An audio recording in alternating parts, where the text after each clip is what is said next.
Omulabirizi w'Namirembe Moses Banja akubiriza abazadde okufaayo ennyo ku kuweerera abaana baabwe masomero amalungi kisobozese eggwanga eriddako okwenyumiriza mu byenjigiriza ate n'okubifunamu.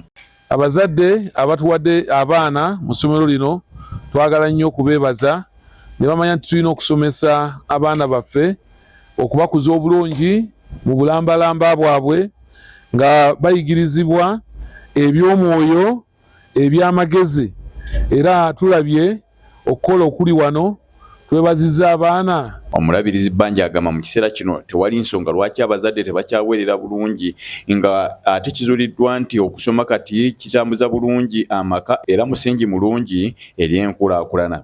Kyenva nkubiriza abazadde bannange ekigambo kye tulina okukola kaakano kwe kuweewaayo kuweerera abaana baffe. Katonda baatuwadde essomero nga lino eryaniriza buli mwana zze ne limukyusa n'asobola okuvaamu ng'akoze bulungi. Bannange amasomero agalinga bwe gati mugatwalemu abaana. Omulabirizi w'Namirembe Banja okwogera bino abadde ku ssomero lya St. Mark Namagoma gy'ateredde ku bayizi abasoba 6 emikono.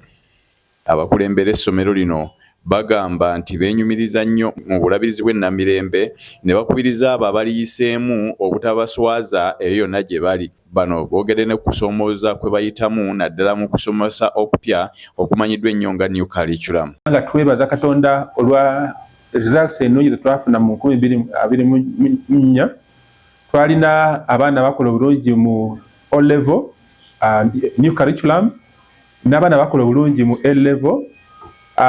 Ku O level abaana basinga obungi bafuna A's and B's zokka, ate ku A level twafuna abaana 11 abafuna points 2 nga bazimalayo.